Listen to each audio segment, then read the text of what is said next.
الحمد لله الحمد لله نحمده ونستعينه ونؤمن به ونتوكل عليه ونعوذ بالله من شرور أنفسنا ومن سيئات أعمالنا من يهده الله فلا مضل له ومن يضلله فلا هادي له ونشهد أن لا إله إلا الله وحده لا شريك له ونشهد أن محمدا عبده ورسوله أرسله بالهدى ودين الحق ليظهره على الدين كله ولو كره المشركون صلى الله على نبينا محمد وعلى آله وأصحابه وبارك وسلم تسليما كثيرا أما بعد فيا أيها الناس أوصيكم عباد الله ونفسي أولا بتقوى الله فقد قال الله تعالى يا أيها الذين آمنوا اتقوا الله حق تقاته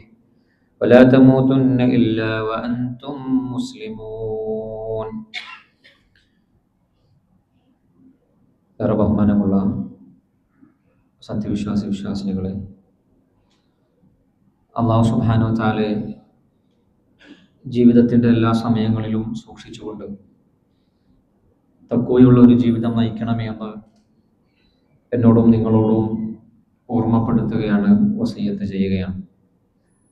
അല്ലാഹു സുബ്ഹാനഹു വ തആല ജീവിതത്തിൻ്റെ എല്ലാ സന്ദർഭങ്ങളിലും കൃത്യമായി അവനെ ഓർക്കുന്ന, അവനെ പേടിച്ച് ജീവിക്കുന്ന, അവൻ്റെ തൃപ്തിയെ ആഗ്രഹിക്കുന്ന സത്യവിശ്വാസികളിൽ നമ്മളെല്ലാവരെയും ഉൾപ്പെടുത്തി അനുഗ്രഹിക്കുമാറാകട്ടെ. ഏറ്റവും നല്ലൊരു സുദിനത്തിന്, അവസരത്തിന് കാത്തിരിക്കുകയാണ് വിശ്വാസികളായ നമ്മളെല്ലാവരും. കുറച്ച് ദിവസങ്ങൾ കൂടി കഴിഞ്ഞാൽ നമ്മളിലേക്ക് വരാനുള്ള അതിഥിയെ എങ്ങനെ നമ്മൾ സ്വീകരിക്കണം എന്നതിനെ കുറിച്ച് നമ്മൾ ആലോചിച്ചുകൊണ്ടേയിരിക്കുക. അത് ആലോചനകളിൽ പരിമിതമല്ല, ആലോചനകളിൽ നിന്ന് പ്രവൃത്തിപഥത്തിലേക്ക് എത്തേണ്ടുന്ന ഒരു സമയമാണ്. റമദാനിനെ കുറിച്ച് കൂടുതൽ അറിയണം, കൂടുതൽ പഠിക്കണം, കൂടുതൽ ചിന്തിക്കണം. ഇത് റമദാൻ എത്തിയതിനു ശേഷം ചിന്തിച്ചിട്ട് കാര്യമില്ല. റമദാൻ അമലുകളുടെ സന്ദർഭമാണ്. പഠിച്ചതൊക്കെ പ്രാക്ടീസ് ചെയ്യേണ്ട, പഠിച്ചതൊക്കെ ഒന്നും വിടാതെ എഴുതേണ്ട, മാർക്ക് ഒന്നുപോലും കുറയരുത് എന്ന ബോധത്തിൽ ജീവിക്കേണ്ടുന്ന ഒരു സമയമാണ് റമദാൻ. തീർച്ചയായിട്ടും ആ റമദാൻ നമ്മളിലേക്ക് കടന്നു വരുമ്പോൾ നമ്മൾ അറിഞ്ഞിരിക്കേണ്ട സുപ്രധാനമായ പല വിധികളും ഉണ്ട്. ആ വിധികൾ ഒരു വിശ്വാസി എന്ന നിലയിൽ നമ്മളെല്ലാവരും പഠിച്ചിരിക്കേണ്ടതാണ്. വിശുദ്ധ ഖുർആൻ റമദാനിനെ സംബന്ധിച്ച് പറയുന്നത് യാ അയ്യുഹല്ലദീന ആമനു കുതിബ അലൈക്കുമുസ് സിയാമു കമാ കുതിബ അലല്ലദീന മിൻ ഖബ്ലിക്കും. തീർച്ചയായും വിശ്വാസികളെ, നിങ്ങൾക്ക് അല്ലാഹു നോമ്പ് നിർബന്ധമാക്കി, മുമ്പുള്ള ആളുകൾക്കും നിർബന്ധമായിരുന്നു. പക്ഷെ ചില നിയമങ്ങൾ നമ്മളും അവരും തമ്മിൽ വ്യത്യാസമുണ്ട്. പക്ഷെ അതിന്റെ ലക്ഷ്യം പറയുന്നത് ഒന്നാണ്, ലഅല്ലക്കും തത്തഖൂൻ. ജീവിതത്തിൽ അള്ളാഹുവിനെ കുറിച്ചുള്ള പേടി ഉണ്ടാവണം. അതാണ് ഈ നിയമങ്ങളുടെ ഒക്കെ അന്തസാരം എന്ന് പറയുന്നത്. അതിൽ എപ്പോഴാണ് റമദാൻ നിർബന്ധമായത്? ഹിജ്റ 2-നാണ് നിർബന്ധമാകുന്നത്. റമദാനിന് തൊട്ടു മുമ്പുള്ള ഇതുപോലുള്ള ഒരു ശഅബാൻ മാസത്തിലാണ് ഖുർആനിന്റെ റമദാൻ നിർബന്ധമാക്കിക്കൊണ്ടുള്ള വചനങ്ങൾ അവതരിക്കുന്നത്. അതുകൊണ്ട് തന്നെ പണ്ഡിതന്മാർ പറയും റസൂൽ സല്ലല്ലാഹു അലൈഹി വസല്ലമക്ക് കിട്ടിയത് 9 റമദാൻ മാത്രമാണ്. നമ്മൾ ആലോചിക്കുക, പ്രവാചകൻ സല്ലല്ലാഹു അലൈഹി വസല്ലമക്ക് കിട്ടിയത് 9 റമദാനാണ്. നമുക്ക് എത്ര റമദാൻ കിട്ടിയിട്ടുണ്ടാവും? അതാണ് നമ്മൾ ആലോചിക്കേണ്ടത്. ഈ റമദാൻ പഠിപ്പിച്ചു തന്ന പ്രവാചകൻ സല്ലല്ലാഹു അലൈഹി വസല്ലം, പ്രവാചകന് കിട്ടുന്നതിനേക്കാൾ 1 ഇരട്ടിയോ 2 ഇരട്ടിയോ 3 ഇരട്ടിയോ 4 ഇരട്ടിയോ ഒക്കെ നമുക്ക് കിട്ടിയിട്ടുണ്ട്. പക്ഷെ ഏതെങ്കിലും ഒരു റമദാൻ നമ്മൾ അങ്ങനെ തന്നെ പിടിച്ചു മാറ്റിയോ? ഏതെങ്കിലും ഒരു റമദാൻ ബിഫോർ ആഫ്റ്റർ എന്ന് വേർതിരിക്കാൻ കഴിയുന്ന രീതിയിൽ എൻ്റെ ജീവിതത്തെ ഒന്ന് മാറ്റിയിട്ടുണ്ടോ? ഇത് നമ്മൾ കാര്യമായി ആലോചിക്കണം. പോട്ടെ, കഴിഞ്ഞ റമദാനൊക്കെ അങ്ങനെ പോയി, ഈ റമദാൻ അങ്ങനെയല്ല. ഇതെൻ്റെ ജീവിതത്തെ മാറ്റണം. ഇത് നമ്മൾ ആലോചിക്കുകയല്ല, പ്രവർത്തിക്കേണ്ടുന്ന ഒരു സമയമാണ്. അതിൽ വിധികൾ നമ്മൾ പറയുമ്പോൾ ആദ്യമായി നമ്മൾ അറിയുന്നത് തീർച്ചയായിട്ടും റമദാനിലെ നോമ്പ് അത് വാജിബാണ്, നമുക്ക് ഒഴിവാക്കാൻ കഴിയില്ല. വാജിബായ നോമ്പാണ്. ഇത് പറയുമ്പോൾ നമ്മൾ പലപ്പോഴും കാണുകയാണ്, ഇന്ന് പല വിദ്യാർത്ഥികളാവട്ടെ ചെറുപ്പക്കാരാവട്ടെ അതിന് പ്രായമൊന്നുമില്ല, റമദാനിലും നോമ്പനുഷ്ഠിക്കാതെ തിന്നുകയും കുടിക്കുകയും ചെയ്യുന്ന ഒരുപാട് മനുഷ്യരെ കുറിച്ച് നമ്മൾ കാണുകയും കേൾക്കുകയും വായിക്കുകയും ഒക്കെ ചെയ്യുന്നുണ്ട്. എന്ന് പറഞ്ഞാൽ അതേ നാട് വെച്ചിട്ട് മറ്റൊരു നാട്ടിൽ പോയി ഉച്ചക്ക് എന്താണോ ലഭിക്കുന്നത് അത് കഴിച്ച് നമ്മൾ ആലോചിച്ച് നോക്കും, എവിടെയാണ് ഇത് പറ്റിപ്പോകുന്നത് എന്നത് കൂടെ നമ്മൾ ആലോചിക്കണം. പണ്ഡിതന്മാർ പറയണം, അങ്ങനെ ഒരു കാരണവും ഇല്ലാതെ ഒരാൾ നോമ്പ് ഒഴിവാക്കുന്നുണ്ടെങ്കിൽ ഫാസിഖാണെന്നാണ്. ഫുസാഖ്, അവൻ ഫാസിഖ്യങ്ങളിൽ പെട്ടവരാണ്. ചില പണ്ഡിതർ പറഞ്ഞത് ഇസ്ലാമിന്റെ പുറത്തു പോകുമോ എന്ന് പോലും നമ്മൾ പേടിക്കണം. എന്ന് പറഞ്ഞാൽ നമുക്കൊരു ബാധ്യതയുണ്ട്. വളർന്നു വരുന്ന നമ്മുടെ മക്കൾ, ആ മക്കൾക്ക് കൃത്യമായ തർബീയത്ത് നമ്മൾ കൊടുക്കണം. നോമ്പ് എടുക്കാനുള്ള ശീലം നമ്മൾ അവർക്ക് പഠിപ്പിച്ചു കൊടുക്കണം. ഹദീസിൽ കാണാം, അസ്ഹാബ് റസൂലില്ലാഹി സല്ലല്ലാഹു അലൈഹി വസല്ലം കാനൂ യുസവ്വിമൂന സിബിയാനഹും, അവരവരുടെ മക്കളെ നോമ്പെടുപ്പിക്കുമായിരുന്നു. ഹദീസിന്റെ ബാക്കി കാണാം, ചില സമയത്ത് അവർ കരയും, അല്ലറ ചില്ലറ കരച്ചിലൊക്കെ ഉണ്ടാവും. നമ്മൾ ആലോചിക്കുക, സഹാബാക്കളുടെ മക്കളാണ് കരയുന്നത് എന്ന് പറഞ്ഞാൽ അന്നല്ല, ചില ദിവസങ്ങളിൽ ഒരാഴ്ചയായിട്ടുണ്ടാവും ചിലപ്പം ഭക്ഷണം കിട്ടിയിട്ട്. അവരെ കുറിച്ചാണ് ഈ കരച്ചൽ എന്നൊക്കെ പറയുന്നത്. ഏറ്റവും സുഖസുന്ദരമായ ഈ റമദാനിന്റെ വേളകൾ അനുഭവിക്കുന്ന നമ്മളെ കുറിച്ചോ നമ്മുടെ മക്കളെ കുറിച്ചോ അല്ല എന്നുകൂടെ നമ്മൾ അതിൽ വായിക്കണം. അവർ കരയുന്ന സമയത്ത് അവരുടെ കരച്ചൽ നിർത്താൻ നമ്മൾ ചില കളിപ്പാട്ടങ്ങളൊക്കെ ഇട്ടുകൊടുക്കും. അവരങ്ങനെ അതിൽ മുഴുകിയിട്ട് അവരെ നോമ്പ് അവരെ നിലനിർത്തും. ആ നോമ്പിനോട് അവർക്കുണ്ടാകുന്ന ഒരു മതിപ്പ്, ഒരു അളമത്ത് ചെറുപ്പത്തിൽ കൊടുത്തില്ലെങ്കിൽ വലുപ്പത്തിൽ അത് കിട്ടൂല. അതുകൊണ്ട് നമ്മുടെ മക്കളെ സംബന്ധിച്ചിടത്തോളം നോമ്പെടുക്കാൻ നമ്മൾ പഠിപ്പിക്കണം. നോമ്പ് ഇന്ന് വലിയ പ്രയാസമൊന്നുമല്ല. എന്ന് പറഞ്ഞാൽ നോമ്പ് അത് നമ്മൾ അത്താഴം കഴിക്കുന്നുണ്ട്, കൃത്യമായ സമയത്ത് നോമ്പ് മുറിക്കാനുള്ള എല്ലാ വിഭവവും കൊണ്ട് കുറച്ച് സമയം എന്തിന് നമുക്ക് അവരോട് പറഞ്ഞു കൊടുക്കാനുള്ളത്, പട്ടിണി പാവങ്ങളുടെ വേദന നമ്മൾ അറിയണം, അവരുടെ വിശപ്പ് നമ്മൾ അറിയണം. എന്നതിലും അപ്പുറത്തേക്ക് റമദാൻ നമുക്ക് തരുന്ന പ്രതിഫലം, സ്വർഗത്തിലൊരു വാതിലുണ്ട്, ആ വാതിലിൽ വേറെ ആരും കയറൂല, നോമ്പനുഷ്ഠിച്ച ഞാനും നിങ്ങളൊക്കെ കയറുള്ളൂ എന്ന് നമ്മുടെ മക്കൾക്ക് പറഞ്ഞു കൊടുക്കണം. പ്രതിഫലം പറഞ്ഞു കൊടുക്കണം. അതിന്റെ സാമൂഹികമായ സാഹചര്യങ്ങളൊക്കെ പറഞ്ഞ് നമ്മുടെ മക്കളെ നമ്മൾ ചേർത്ത് പിടിക്കണം. ഒന്നാമതായി മനസ്സിലാക്കേണ്ടത് അതാണ്. നോമ്പനുഷ്ഠിക്കാത്ത ആരും നമ്മുടെ കൂട്ടത്തിൽ ഉണ്ടാവരുത് എന്നത് നമുക്ക് നിർബന്ധം ഉണ്ടാവണം. അതുപോലെ തന്നെ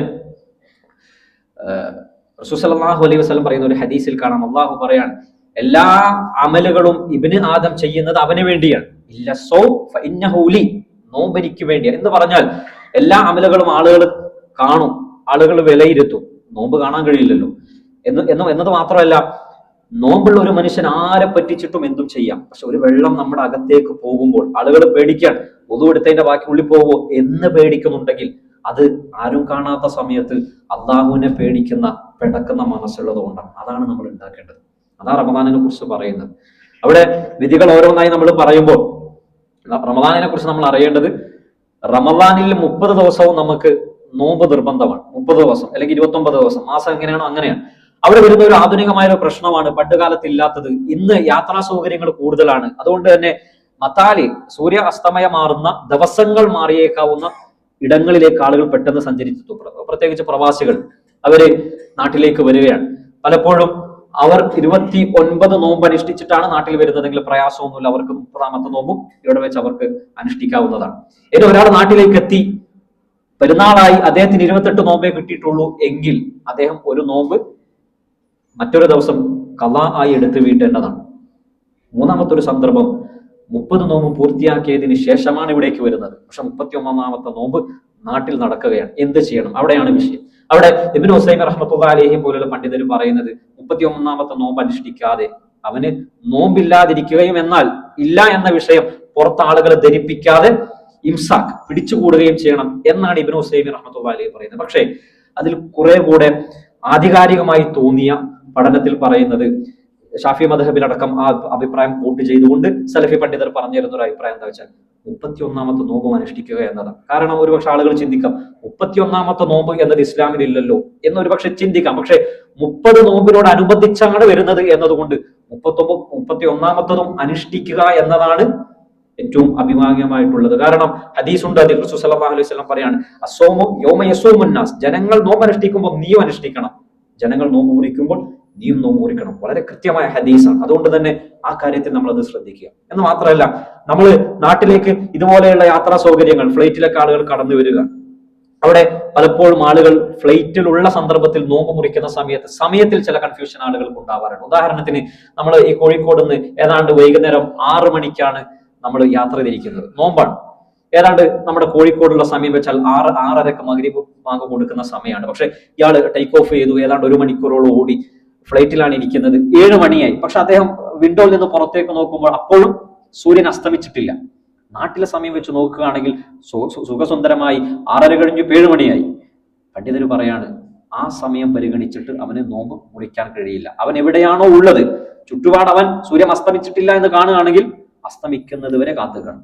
ഒരുപക്ഷെ നാട്ടിൽ നോമ്പ് മുറിച്ചിട്ടുണ്ടാവും, അത് പരിഗണനീയമല്ല. എവിടെയാണോ അവനുള്ളത് ആകാശത്താണ്, അവിടെ സൂര്യൻ അസ്തമിച്ചിട്ടില്ല. എന്താണ് അതിന് തെളിവ് എന്നുകൂടെ നമ്മൾ കേൾക്കുമ്പോഴാണ് അത്ഭുതം. വിശുദ്ധ ഖുർആനാണ് അതിന് തെളിവ്. വിശുദ്ധ ഖുർആൻ പറഞ്ഞ അതേ ആയത്ത് ആധുനിക മസാലകൾ പോലും ചർച്ച ചെയ്യുന്നു എന്നതെടുത്താണ് നമ്മുടെ അത്ഭുതം. ഖുർആൻ പറയുന്നത്, നിങ്ങൾക്ക് എപ്പോഴാണോ പ്രഭാതം വെളിവാകുന്നത്, ഫജർ സാദിക്ക് വെളിവാകുന്നത്, അപ്പോൾ നിങ്ങൾ നോമ്പ് അനുഷ്ഠിക്കണം. നിങ്ങൾക്ക് ബോധ്യമാകണം എന്നാണ് ഖുർആൻ പറയുന്നത്. അതുപോലെ സമയം അവസാനിക്കുമ്പോഴും നിങ്ങൾക്ക് എപ്പോഴാണോ സൂര്യൻ അസ്തമിച്ചത് എന്ന് ബോധ്യമാകണം. നിങ്ങൾക്ക് ബോധ്യമാവുക എന്ന് പറഞ്ഞാൽ കണ്ട് ബോധ്യമാകണം. പലപ്പോഴും ആളുകൾ ഒരുപക്ഷെ അവർ ടേക്ക് ഓഫ് ചെയ്ത സ്ഥലവുമായി, അല്ലെങ്കിൽ അവർ എവിടെയാണോ ലാൻഡ് ചെയ്യാൻ പോകുന്നത് ആ സ്ഥലവുമായി ബന്ധിപ്പിച്ചിട്ടാണ് ആളുകൾ നോമ്പ് മുറിക്കുന്നത്. വലിയ അബദ്ധമാണ്. നമ്മുടെ നോമ്പ് നഷ്ടപ്പെട്ടു പോകും. മറിച്ച് എവിടെയാണോ ഒരു മനുഷ്യൻ നിൽക്കുന്നത് അവിടെ സൂര്യൻ അസ്തമിച്ചാൽ അവന് നോമ്പ് മുറിക്കാം എന്ന് പറയാൻ നമ്മൾ പലപ്പോഴും കാണാറുണ്ട്. വലിയ പർവ്വതങ്ങളിൽ താമസിക്കുന്ന ആളുകൾ, മലയോരങ്ങളിൽ താമസിക്കുന്ന ആളുകൾ, അവരും ചെയ്യേണ്ടത് അവരുടെ താഴിലുള്ള അടിവാരത്തുള്ള ആളുകളുടെ സമയമല്ല, ചെറിയൊരു സ്ലൈറ്റ്ലി ഡിഫറൻസ് ഉണ്ടാകും. ആ സമയം പരിഗണിക്കണമെന്നാണ്. അതാണ് രണ്ടാമതായി നമ്മൾ മനസ്സിലാക്കേണ്ടുന്ന ഒരു കാര്യം. മറ്റൊന്ന്, നോമ്പുമായി ബന്ധപ്പെട്ട വളരെ പ്രധാനപ്പെട്ട ഒരു കാര്യമാണ് നീയത്തുണ്ടായിരിക്കുക എന്നത്. നീയത്തിനെ കുറിച്ച് പണ്ഡിതന്മാർ പറയുമ്പോൾ ഒരുപക്ഷെ എപ്പോഴൊക്കെയോ നമ്മൾ ആ നീയത്തിന് ഗൗരവപൂർവ്വം കാണാതിരുന്നിട്ടുണ്ട്. പക്ഷെ പണ്ഡിതന്മാരെ ചർച്ച ചെയ്യുമ്പോൾ അത് വളരെ ഗൗരവമാണ്. നീയത്ത് എത്രത്തോളം എന്ന് പറഞ്ഞാൽ എല്ലാ നോമ്പിന്റെ ദിവസവും അവന് കൃത്യമായ നീയത്തുണ്ടായിരിക്കണം എന്ന് പറയുമ്പോൾ നമ്മൾ തെറ്റിയിരിക്കരുത്. ആ നീയത്ത് ഉറക്കെ പ്രഖ്യാപിച്ച് ആരെങ്കിലും ഒരാൾ പറഞ്ഞു തന്ന് അത് ഏറ്റു ചൊല്ലുക എന്ന സമ്പ്രദായമില്ല. നീയത്ത് എന്ന് പറയുന്നത് മനസ്സിലുണ്ടാകുന്ന ഒരു കരുതലാണ്. നാളെ ഞാൻ നോമ്പ് അനുഷ്ഠിക്കുന്നുണ്ട് എന്നൊരു കരുതൽ, എന്നൊരു ബോധ്യം, എന്നൊരു ബോധം അവരുണ്ടായിരിക്കണം. അതെല്ലാ നോമ്പിനും ഉണ്ടായിരിക്കണം എന്ന് പറഞ്ഞ പണ്ഡിതരുണ്ട്. നേരത്തെ പറഞ്ഞതുപോലെ ഇബ്നു ഉസൈമീൻ റഹ്മത്തുള്ളാഹി അലൈഹി പറയുന്നത്, ഒരു മാസം റമദാൻ ആണെങ്കിൽ ആ റമദാൻ മുഴുവൻ ഞാൻ നോമ്പ് അനുഷ്ഠിക്കാൻ നീയത്തുണ്ടെങ്കിൽ ആ നീയത്ത് മാത്രം തുടക്കത്തിൽ മതി. 30 ദിവസവും മറ്റു എന്തെങ്കിലും കാരണം കൊണ്ട് ഇടർച്ച വരുന്നില്ല എങ്കിൽ, ഏതെങ്കിലും ഒരു ദിവസം നോമ്പ് മുറിക്കേണ്ടി വന്നാൽ ഒഴികെ തുടർച്ചയായി നോമ്പ് അനുഷ്ഠിക്കാൻ ഒരാൾക്ക് കഴിയുമെങ്കിൽ തുടക്കത്തെ ദിവസം മാത്രം അദ്ദേഹത്തിന് നീയത്തുണ്ടായാൽ മതി. അതിന് അദ്ദേഹം പറഞ്ഞ ഒരു തെളിവ് എന്താന്ന് വെച്ചാൽ, ഒരാൾക്ക് 10 ലക്ഷം രൂപ സക്കാത്ത് കൊടുക്കാനുണ്ട്, ഞാൻ 10 ലക്ഷം സക്കാത്ത് കൊടുക്കും എന്ന് എന്റെ നീയത്തിലുണ്ട്. സ്വാഭാവികമായി ഒരുപക്ഷെ അദ്ദേഹം ഒറ്റയടിക്ക് കൊടുക്കാതെ 1 ലക്ഷം കൊടുക്കുന്നു, പിന്നെ 50,000 കൊടുക്കുന്നു, പിന്നെ 2 ലക്ഷം കൊടുക്കുന്നു. ഈ ഓരോ തവണയും നീയത്ത് ചെയ്യേണ്ട കാര്യമില്ല. കാരണം ഒന്നാമത് അദ്ദേഹത്തിന് നീയത്തുണ്ട് ഈ 10 ലക്ഷം കൊടുക്കുക. അതാണ് ഇതിന് തെളിവായി പറഞ്ഞത്. പക്ഷെ നമ്മൾ ആലോചിക്കേണ്ടത്, എന്തുകൊണ്ട് നീയത്ത് ചർച്ചയാവുന്നു എന്ന് പറഞ്ഞാൽ യാന്ത്രികമായി അങ്ങ് നോമ്പ് നോറ്റ് പോവുകയല്ല. നോമ്പിനെ കുറിച്ചുള്ള കൃത്യമായ ബോധം ഉണ്ടാവണം. നാളെ നോമ്പാണ്, ചില തയ്യാറെടുപ്പുകൾ വേണം. നാളെ നോമ്പാണ്, ചില ആലോചനകൾ വേണം. അതൊന്നുമില്ല. നോമ്പ് വരുന്നു, പോകുന്നു, എത്രയാണ് നോമ്പ് എന്നുപോലും നമുക്ക് തിട്ടമില്ലല്ലോ. നീയത്തിനെ കുറിച്ച് നമ്മൾ ആലോചിച്ചില്ലല്ലോ. അതുകൊണ്ടാണ് നീയത്ത് പ്രധാനമാകുന്നത്. ഓരോ അമലുകളും ഇന്നമൽ അഅ്മാലു ബിന്നിയാത്ത്, അമലുകൾ പരിഗണിക്കപ്പെടുന്നത് നീയത്ത് കൊണ്ടാണ്. ചില പ്രതിഫലം കിട്ടണം എന്ന ആലോചനകൾ വരണം. അതിനാണ് നീയത്തിനെ കുറിച്ച് പറഞ്ഞത്. ഇനി നോമ്പ് മുറിക്കാൻ അഥവാ നോമ്പ് ഒഴിവാക്കാൻ ചില ആളുകൾക്ക് അവകാശമുണ്ട്, അവർക്ക് ഒഴിവുണ്ട്. അതിൽ ഒന്നാമത്തെ ആളുകൾ രോഗികളാണ്. രോഗികൾ എന്ന് പറഞ്ഞാൽ ഡോക്ടർ അവനോട് പറയാണ്, നീ നോമ്പ് അനുഷ്ഠിച്ചാൽ നിന്റെ രോഗം ഒരുപക്ഷെ കൂടും, അല്ലെങ്കിൽ നിന്റെ രോഗം മാറാൻ അല്പം വൈകും എന്ന് വിദഗ്ധരായ വിശ്വസ്തരായ ഒരു ഡോക്ടർ പറയുകയാണെങ്കിൽ അവന് നോമ്പ് ഒഴിവാക്കാം. ആ ഒരു ഡോക്ടറിന്റെ മതം പരിഗണിക്കേണ്ടതില്ല എന്നാണ് പണ്ഡിതന് പറഞ്ഞത്. ഒരുപക്ഷെ അമുസ്ലിമായ ഡോക്ടർ ആയിക്കോട്ടെ, പക്ഷെ വിശ്വസ്തനാണോ എന്നത് പരിഗണന. വിശ്വസ്തനല്ലേ, മതം നോക്കിയിട്ട് കാര്യമില്ല. വിശ്വസ്തനാണോ, അവന്റെ മതം നോക്കേണ്ടതുമില്ല. മുസ്ലിമാണ്, പക്ഷെ വിശ്വസ്തനായ ഒരു ഡോക്ടറാണ് പറയുന്നത് നോമ്പ് നോക്കരുത്, എങ്കിൽ അവന് നോമ്പ് ഒഴിവാക്കാം. അതിന് തെളിവായി പറയുന്നത് റസൂൽ സല്ലല്ലാഹു അലൈഹി വസല്ലം ഹിജറ ചെയ്യുന്ന സമയത്ത് ഏറ്റവും ആപൽക്കരമായ ഒരു ഘട്ടമാണ്. പക്ഷെ അവിടെ വഴികാട്ടിയായിട്ട് അവലംബിച്ചത് അന്ന് അമുസ്ലിമായ ഒരു മനുഷ്യനെയാണ്. അത്രയും ക്രിട്ടിക്കൽ സ്റ്റേജിൽ റസൂൽ സല്ലല്ലാഹു അലൈഹി വസല്ലം നോക്കിയത് അവൻ വിശ്വസ്തനാണോ എന്നത് മാത്രമാണ്. അതുകൊണ്ട് വിശ്വസ്തനായ ഒരു ഡോക്ടർ പറഞ്ഞാൽ അവൻ ഒഴിവാക്കാം. എന്നാൽ നമ്മൾ ആലോചിക്കേണ്ടത്, ഒരുപക്ഷെ അത്ര തന്നെ പ്രയാസമില്ലാത്ത രോഗമായിരിക്കും, ഒരുപക്ഷെ ജലദോഷമായിരിക്കും, പനിയായിരിക്കും, ചെറിയ പ്രയാസത്തോടു കൂടി നോമ്പ് അനുഷ്ഠിക്കാൻ കഴിയും. എങ്കിൽ അവൻ ചെയ്യേണ്ടത്, അവന്റെ രോഗത്തിന് പ്രത്യേകിച്ച് പ്രയാസവും ഒന്നും ഇല്ലെങ്കിൽ അവൻ ചെയ്യേണ്ടത് നോമ്പ് അനുഷ്ഠിക്കുക എന്നതാണ്. അതിനുള്ള ഹദീസ് റസൂൽ സല്ലല്ലാഹു അലൈഹി വസല്ലം പറയുന്നുണ്ട്, ഇന്നല്ലാഹ യുഹിബ്ബു അൻ തഖബല റുഖ്സതൻ, ആളുകൾ ഇളവുകൾ സ്വീകരിക്കുന്നത് അള്ളാഹുവിന് ഇഷ്ടമാണ്. ഏതുപോലെ കമാ യുഹിബ്ബു അൻ തുഅത അസായിമതൻ, അള്ളാഹു നിയമമാക്കിയത് അവർ കൊണ്ടുവരുന്നത് പോലെ, അള്ളാഹു നിയമമാക്കിയത് കൊണ്ടുവരൽ അള്ളാഹുവിന് ഇഷ്ടമാണ് എന്നതുപോലെയാണ് ഇളവുകൾ സ്വീകരിക്കുന്നതും. എന്ന് പറഞ്ഞാൽ ഇവിടെ ഇളവ് സ്വീകരിക്കാം, പക്ഷെ അവന് പ്രയാസമൊന്നുമില്ല, ചെറിയ രോഗമാണ്, നോമ്പെടുക്കാൻ മറ്റു പ്രയാസങ്ങൾ ഇല്ലെങ്കിൽ അവൻ നോമ്പെടുക്കലാണ് ഏറ്റവും നല്ലത്. മറ്റൊന്ന് യാത്രക്കാരാണ്. യാത്രക്കാർക്ക് നോമ്പ് ഒഴിവാക്കാനുള്ള അവകാശവും അനുമതിയുണ്ട്. എന്ന് പറഞ്ഞാൽ എല്ലാ യാത്രയും അതിൽ പെടില്ല. ഒന്നുകിൽ ഒരു നാട്ടിൽ യാത്രയായി എന്താണോ പറയപ്പെടുന്നത് അതായിരിക്കണം. മറ്റു പണ്ഡിതർ അതിന് കൃത്യമായ ഒരു അളവ് പറഞ്ഞത് കുറഞ്ഞത് 80 കിലോമീറ്റർ എങ്കിലും വേണം. ഇത് അവലംബിച്ചാലും നമ്മൾ നിസാരമാക്കാതിരിക്കാൻ വേണ്ടി ഏതെങ്കിലും ഒരു ദൂരം അവലംബിച്ചാലും കുഴപ്പമില്ല. അങ്ങനെയുള്ള ഒരു യാത്രയാണെങ്കിൽ അവന് നോമ്പ് ഒഴിവാക്കാം. എന്ന് മാത്രമല്ല, ആ യാത്രയിൽ നോമ്പ് പ്രയാസകരമാണ് എന്ന് അവനിക്ക് തോന്നുകയാണെങ്കിൽ നോമ്പ് അനുഷ്ഠിക്കൽ കറാഹത്താണ് എന്ന് പണ്ഡിതർ പറഞ്ഞിട്ടുണ്ട്. അത് വെറുതെ പറഞ്ഞല്ല. രണ്ട് ഹദീസ്, ഒന്ന് ഇമാം ബുഖാരി മുസ്ലിം റിപ്പോർട്ട് ചെയ്ത ഹദീസ് കാണാം, രണ്ടാമത്തത് ഇമാം മുസ്ലിം മാത്രം റിപ്പോർട്ട് ചെയ്ത ഹദീസിൽ കാണാം. റസൂൽ സല്ലല്ലാഹു അലൈഹി വസല്ലം ഈ സഹാബാക്കളും മക്ക വിജയത്തിന് വേണ്ടി മക്കയിലേക്ക് പോവാണ്. അങ്ങനെയാണല്ലോ മക്ക വിജയം ഉണ്ടാകുന്നത്. മദീനയിൽ നിന്ന് മക്കയിലേക്കാണ് പോകുന്നത്. 400 കിലോമീറ്റർ ഉണ്ട്. പോകുന്നത് റമദാനിലാണ്. എന്ന് പറഞ്ഞാൽ ഏറ്റവും പ്രധാനപ്പെട്ട രണ്ട് ചരിത്ര സംഭവങ്ങൾ നടക്കുന്നത് റമദാനിലാണ്. ഒന്ന് ബദറാണ്. ഭയങ്കര അത്ഭുതമാണ്. അത് വായിക്കുമ്പോൾ നമ്മുടെ മനസ്സ് അറിയാതെ വല്ലാതെ വികാര നിർഭരമായി പോകും. ഒന്ന് ബദറാണ്. ബദർ നടക്കുന്നത് റമദാനിലാണ്. അന്ന് മക്കക്കാര് വലിയ ശക്തിയുള്ളവരാണ്. മദീനയിൽ ഈ പാവപ്പെട്ടവർ ഒന്നുമല്ല. 8 വർഷങ്ങൾ കഴിഞ്ഞപ്പോൾ റസൂൽ സല്ലല്ലാഹു അലൈഹി വസല്ലം അതേ റമദാനിൽ മദീനയിൽ നിന്ന് മക്കയിലേക്ക് പോവാണ്. അന്ന് മക്കയിലുള്ള ഒരു മനുഷ്യരും ഒന്നുമല്ല.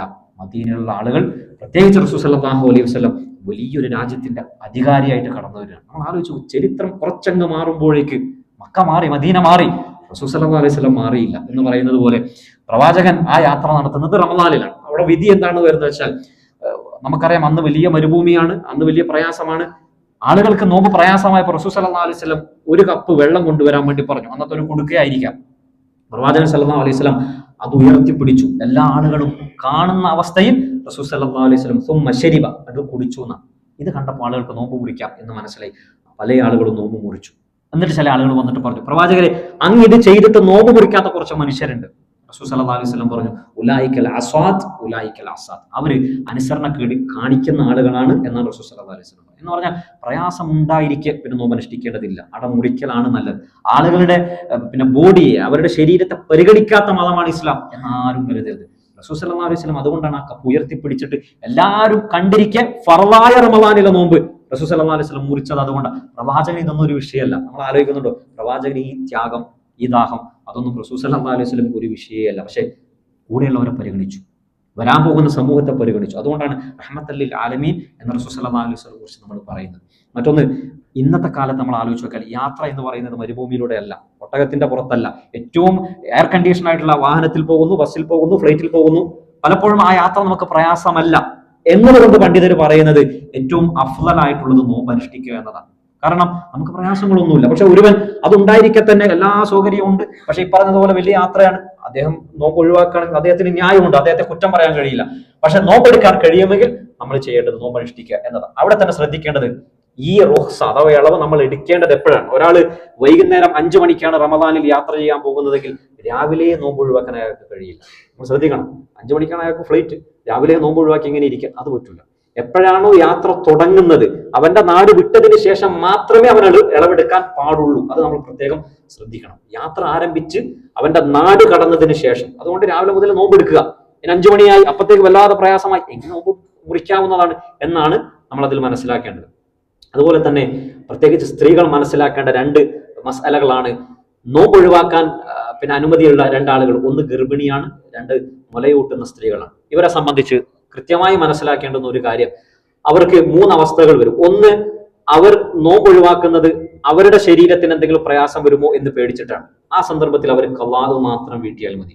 രണ്ടാമത്തെ സന്ദർഭം, അവർക്ക് അവരുടെ മക്കളെ കുറിച്ചും പേടിയുണ്ട്, സ്വന്തം ശരീരത്തെയും പേടിയുണ്ട്. അഥവാ ഗർഭിണി അല്ലെങ്കിൽ മുലയൂട്ടുന്നവൾ, അവളെ സംബന്ധിച്ചും എന്തെങ്കിലും നോമ്പ് അനുഷ്ഠിച്ചാൽ പ്രയാസം വരും എന്ന് പേടിക്കുന്നു.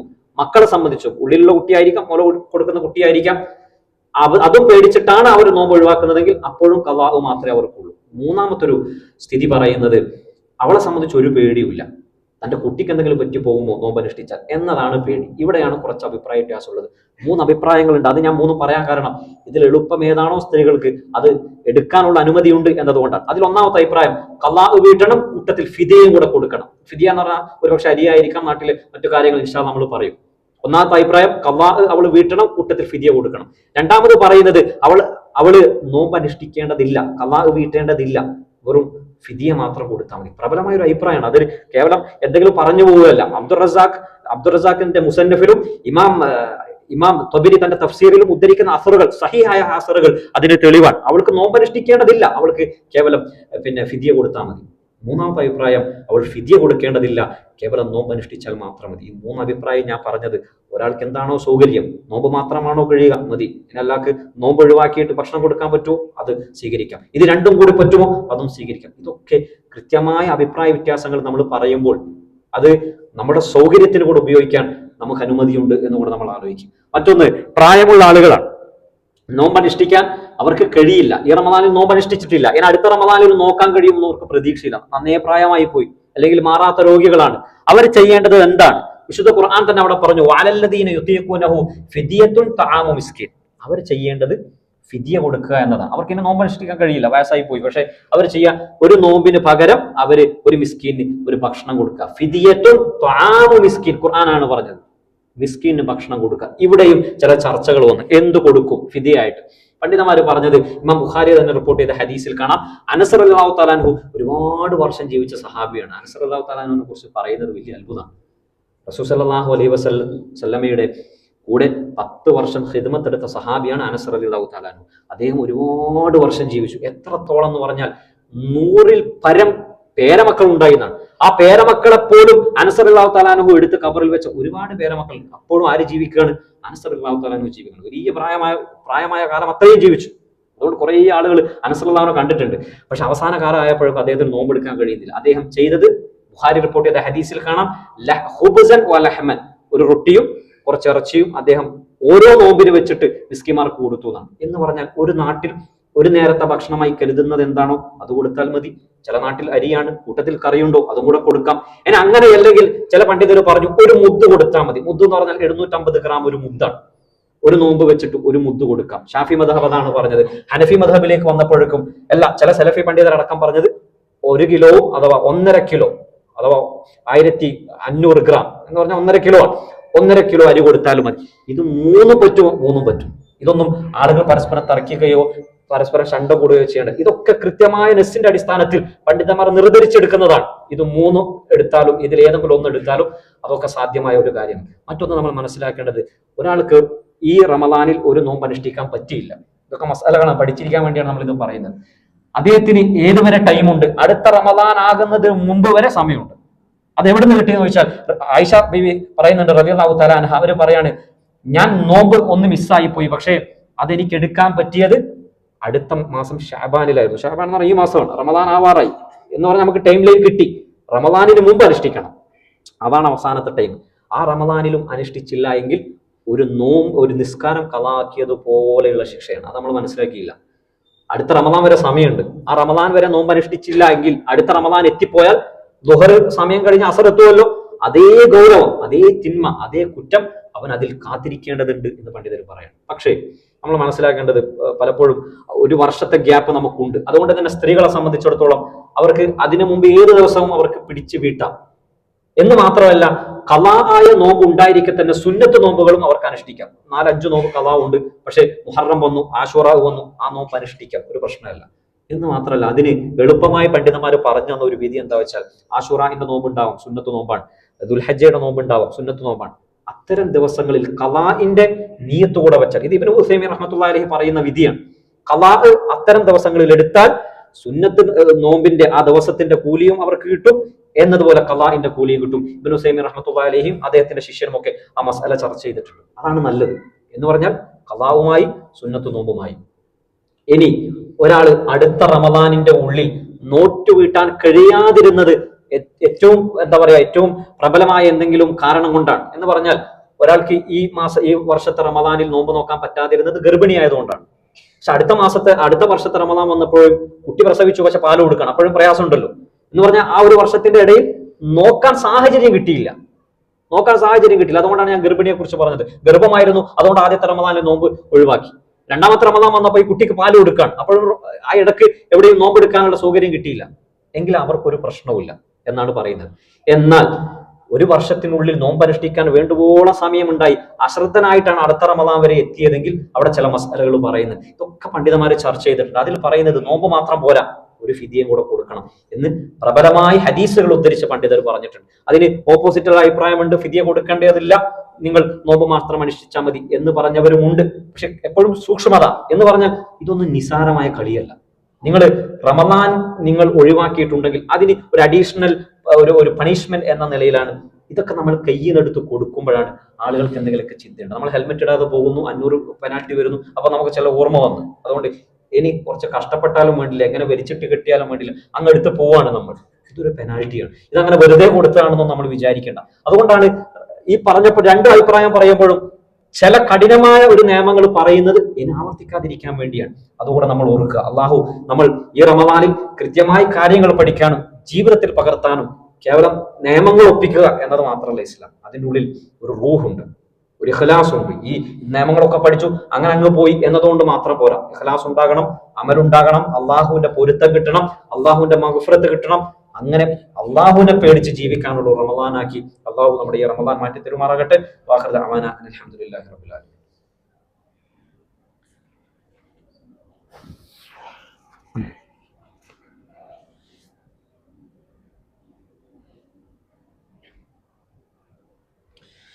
الحمد لله الواحد الأحد الذي لم يلد ولم يولد ولم يكن له كفوا أحد. صلى الله على نبينا محمد وعلى آله وأصحابه الأبر. وقد قال الله تعالى: يا أيها الذين آمنوا اتقوا الله وقولوا قولا سديدا يصلح لكم أعمالكم ويغفر لكم ذنوبكم ومن يطع الله ورسوله فقد فاز فوزا عظيما. الله سبحانه وتعالى ജീവിതത്തിൻ്റെ എല്ലാ നിമിഷങ്ങളിലും ഓർത്തുകൊണ്ട് തഖ്വ ചെയ്തുകൊണ്ട് ജീവിക്കണമേ എന്ന് ഒരിക്കൽ കൂടി ഓർമ്മപ്പെടുത്തുകയാണ്, വസിയത്ത് ചെയ്യുകയാണ്. റമദാനിനെ സംബന്ധിച്ച് പറഞ്ഞപ്പോൾ പണ്ഡിതർ ചർച്ച ചെയ്ത മറ്റൊരു വിഷയമാണ് നമ്മുടെ മാതാപിതാക്കൾ. അവര് വയ്യാതത കൊണ്ട് ആ വർഷത്തെ റമദാനിൽ നോമ്പ് നോറ്റില്ല. പക്ഷെ പെട്ടെന്ന് റമദാൻ കഴിഞ്ഞതോടുകൂടി അവർ മരണപ്പെട്ടു പോയി. നമ്മളൊക്കെ ഓർക്കണം, നമ്മുടെ മാതാപിതാക്കൾ ദീൻ നമുക്ക് പഠിപ്പിച്ചെന്നവരാണ്. അവർ മരിച്ചാൽ എന്തൊക്കെ ബാധ്യതയുണ്ട് എന്ന് നമ്മൾ അറിയണമല്ലോ. അവര് കുറച്ച് നോമ്പുകൾ ഒഴിവാക്കി, പക്ഷെ നോക്കാൻ പറ്റിയില്ല, മരണപ്പെട്ടു പോയി. അവിടെ പണ്ഡിതർ പറഞ്ഞു തരുന്നത് കഴിയുന്ന ആളുകളാണെങ്കിൽ, മക്കളാണെങ്കിൽ അവർ നോമ്പ് നോക്കുക എന്നതാണ്. ഇമാം മുസ്ലിം റിപ്പോർട്ട് ചെയ്യുന്ന ആയിഷ റളിയല്ലാഹു തആല അൻഹു പറയുന്ന ഹദീസ് ഉണ്ട്, മൻ മാത വഅലൈഹി സിയാമുൻ സാമ അൻഹു വലിയുഹു. ആരെങ്കിലും മരിച്ചുപോയി പക്ഷെ നോമ്പ് ബാക്കിയുണ്ട്, അവന്റെ വലിയ ഉണ്ടാവുമല്ലോ, മക്കളുണ്ടാവാം, ഉമ്മ ഉണ്ടാവാം, ആരെങ്കിലും ഉണ്ടാവാം, അവരെന്ത് ചെയ്യാം, നോമ്പ് അനുഷ്ഠിക്കുക എന്നാണ്. പക്ഷെ നിർബന്ധമല്ല, മക്കൾക്ക് നോമ്പ് അനുഷ്ഠിക്കുക എന്നത് നിർബന്ധമല്ല. അതൊക്കെ നമ്മൾ ചെയ്യണമായിരുന്നു. ഇനി അങ്ങനെ പറ്റൂലേ, അയാൾക്ക് നോമ്പ് എടുക്കാൻ കഴിയില്ലെങ്കിൽ എന്തെങ്കിലും ഫിദിയ കൊടുക്കണം. ഒരു നോമ്പിന് വെച്ച് മക്കൾ ഫിദിയ കൊടുക്കണം. ഇവിടെയൊക്കെ നമ്മൾ ആലോചിക്കേണ്ടത്, നമ്മൾ അങ്ങ് മരിച്ചു പോയാൽ ഇത് ചെയ്യൽ മക്കളുടെ മേൽ നിർബന്ധമല്ല എന്നാണ് പണ്ഡിതർ. ഇതൊക്കെ നമ്മൾ ആലോചിക്കണം. മരിക്കുന്നതിന് മുമ്പ് എപ്പോഴാണ് മരണപ്പെടുക നമുക്കറിയില്ല. നമ്മൾ കഴിയുന്നില്ലേ, ഫിദിയ കൊടുത്ത് നേരത്തെ തീർക്കണമായിരുന്നു. മക്കളുടെ കയ്യിൽ നമ്മുടെ പൈസ വന്നാൽ അതിൽ 5 പൈസ നമുക്ക് കൊടുത്ത് തീർക്കുക എന്നത് മക്കളുടെ ബാധ്യതയൊന്നുമല്ല. അവർ ചെയ്താൽ കിട്ടി എന്ന് പറഞ്ഞാൽ ഈ ദുനിയാവിന്റെ അവസാനം വരെ അങ്ങനെയാണെങ്കിൽ ആഖിറത്തിൽ എത്തിയെടുത്ത് നമ്മുടെ അവസ്ഥ ഒന്ന് ആലോചിച്ചു നോക്കി, നമ്മുടെ അവസ്ഥ ആലോചിച്ചു. അതുകൊണ്ട് നമ്മുടെ ദീൻ അത് ഏത് കാലമാണ് നമ്മുടെ അവസാനത്തെ തീയതിയൊന്നും നമുക്കറിയില്ല. അത് നമ്മൾ പഠിക്കുക, ജീവിതത്തിൽ പകർത്തുക, മക്കളെ നല്ല തർബീയത്തിൽ വളർത്തുക. അവരെ നോമ്പും റസൂൽ സല്ലല്ലാഹു അലൈഹി വസല്ലമയുടെ എല്ലാ അമലുകളും സുന്നത്തുകളും പഠിപ്പിച്ചു കൊടുക്കുക. അല്ലാഹു ഈ റമദാനിൽ, പ്രത്യേകിച്ച് റമദാൻ വരാനിരിക്കുന്നു, ഇനിയും തയ്യാറായില്ലെങ്കിൽ നമ്മൾ തയ്യാറാവണം. ഫർദ് നമസ്കാരങ്ങളിൽ ജമാഅത്തായി കിട്ടാൻ എന്ത് ചെയ്യണം? ബാങ്ക് കൊടുക്കുമ്പോൾ നമ്മൾ ശ്രദ്ധയുണ്ട്, പക്ഷെ നമ്മൾ കണക്കൂട്ടാണ്, എപ്പോഴാണ് ഇക്കാമത്ത്, എപ്പോഴാണ് അവസാനത്തെ സലാം കിട്ടുക, അതിനുവേണ്ടി നമ്മൾ ഓടുക, കിട്ടൂല. അതുകൊണ്ടാണ് പണ്ഡിതർ പറഞ്ഞത് ഏതെങ്കിലും ഫർദ് നമസ്കാരത്തിന്റെ മുമ്പുള്ള സുന്നത്ത് കരുതിയാലാണ് ഒരുത്തന് ഫർദെങ്കിലും കിട്ടുക എന്ന് പറഞ്ഞാൽ. ഒരു ഫർദിന്റെ മുമ്പുള്ള സുന്നത്ത് കിട്ടണമെങ്കിൽ ബാങ്ക് കൊടുക്കുമെങ്കിലെങ്കിലും ഇറങ്ങണം. ബാങ്ക് കൊടുത്താൽ അത്ര ഓർമ്മകൾ വേണം, മറ്റു പണികൾ നമ്മൾ തീർക്കണം. എന്നിട്ട് ഇപ്പോഴേ ആ ഒരു തർത്തീബ് ഉണ്ടോ എങ്കിൽ കൃത്യമായി തറാവീഹിനെത്താൻ പറ്റും. അല്ലെങ്കിൽ നമ്മുടെ കഥ എന്താന്ന് വെച്ചാൽ ഇശാ ഇല്ല, തറാവീഹ് മാത്രമാണ്. അതൊന്നും നമ്മുടെ ഈ റമദാനിൽ വന്നു പോകരുത്. പ്രാക്ടീസ് ചെയ്യാനുള്ള സമയമാണ് ഷാബാൻ. അള്ളാഹു കൃത്യമായി ഷാബാനിന് ഉപയോഗപ്പെടുത്തി റമദാനിൽ ഒന്നും നഷ്ടപ്പെടാതെ വലിയ നന്മകൾ വാരിക്കൂട്ടുന്ന മനുഷ്യരിൽ, സത്യവിശ്വാസികളിൽ അള്ളാഹു നമ്മളെ ഉൾപ്പെടുത്തുമാറാകട്ടെ. ഈ റമദാനിലൂടെ ജീവിതത്തെ അങ്ങനെ തന്നെ മാറ്റി മരിക്കുവോളം അള്ളാഹുവിനെ പേടിച്ച് ജീവിക്കുന്ന സത്യവിശ്വാസികളിൽ അള്ളാഹു നമ്മളെ ഉൾപ്പെടുത്തി അനുഗ്രഹിക്കുമാറാകട്ടെ. നമ്മൾ ചെയ്തു പോയ ചെറുതും വലുതുമായ എല്ലാ പാപങ്ങളും അള്ളാഹു വിട്ടുപുറത്തു മാപ്പാക്കി തരുമാറാകട്ടെ. ഒരു കാര്യം ഓർമ്മിപ്പിക്കാനുള്ളത്, വരുന്ന ശനിയും ഞായറും മുഖ്യമായ രണ്ട് പ്രഭാഷണങ്ങൾ നടക്കുന്നുണ്ട്. ഒന്ന് ശനിയാഴ്ച വൈകുന്നേരം 6:30 ഖുർആൻ പ്രഭാഷണം ഇളമ്പച്ചി സലഫി മസ്ജിദിന് സമീപമാണ്. രണ്ടാമത്തത് ഞായറാഴ്ച ഒട്ടാമ്പ്രം സലഫി മസ്ജിദിൽ 4:30 മറ്റൊരു പ്രഭാഷണം കൂടെ നടക്കുന്നുണ്ട്. ഇൽമു പഠിക്കാൻ പറ്റിയ അവസരങ്ങളൊക്കെ നമ്മൾ ഉപയോഗിക്കുക. അള്ളാഹു നമ്മുടെ ഏത് ചെറിയ അമലുകളും, അതെത്ര പോരായ്മകൾ ഉണ്ടെങ്കിലും അള്ളാഹു പുറത്തു നിന്ന് സ്വീകരിക്കുമാറാകട്ടെ. നമ്മളിൽ മരണപ്പെട്ടു പോയ നമ്മുടെ മാതാപിതാക്കൾ, വേണ്ടപ്പെട്ടവർ, അവരുടെ പരലോക ജീവിതം അള്ളാഹു എളുപ്പമാക്കി കൊടുക്കുമാറാകട്ടെ. നമ്മളിൽ രോഗങ്ങൾ കൊണ്ട്, കടകൾ കൊണ്ട് പ്രയാസപ്പെടുന്നവർ, അവരുടെ എല്ലാ ദുരിതങ്ങളും അള്ളാഹു മാറ്റി കൊടുക്കുമാറാകട്ടെ. നമ്മുടെ മക്കളിൽ, നമ്മുടെ കുടുംബത്തിൽ, നമ്മുടെ സമയത്തിൽ, നമ്മുടെ ആരോഗ്യത്തിൽ, നമ്മുടെ കച്ചവടത്തിൽ എല്ലാവിധ ഹൈർ ബറക്കാത്തുകളും നൽകി അള്ളാഹു നമ്മളെ അനുഗ്രഹിക്കട്ടെ. പലസ്തീനിലെ നമ്മുടെ സഹോദരങ്ങൾ അള്ളാഹു അവർക്ക് ശാശ്വതമായ പരിഹാരം നൽകി അനുഗ്രഹിക്കുമാറാകട്ടെ. ഈമാനോടുകൂടി ജീവിച്ച് ഈമാനോടുകൂടി മരിച്ച് നാളെ ജന്നാത്തുൽ ഫിർദൗസിൽ ഒരുമിച്ച് കൂടാൻ അള്ളാഹു നമ്മളൊക്കെ അനുഗ്രഹിക്കുമാറാകട്ടെ. اللهم اغفر للمؤمنين والمؤمنات والمسلمين والمسلمات الأحياء منهم والأموات إنك مجيب الدعوات وقاضي الحاجات. ربنا آتنا في الدنيا حسنة وفي الآخرة حسنة وقنا عذاب النار. إن الله يأمركم بالعدل والإحسان وإيتاء ذي القربى وينهى عن الفحشاء والمنكر والبغي يعظكم لعلكم تذكرون ولذكر الله أكبر والله يعلم ما تصنعون.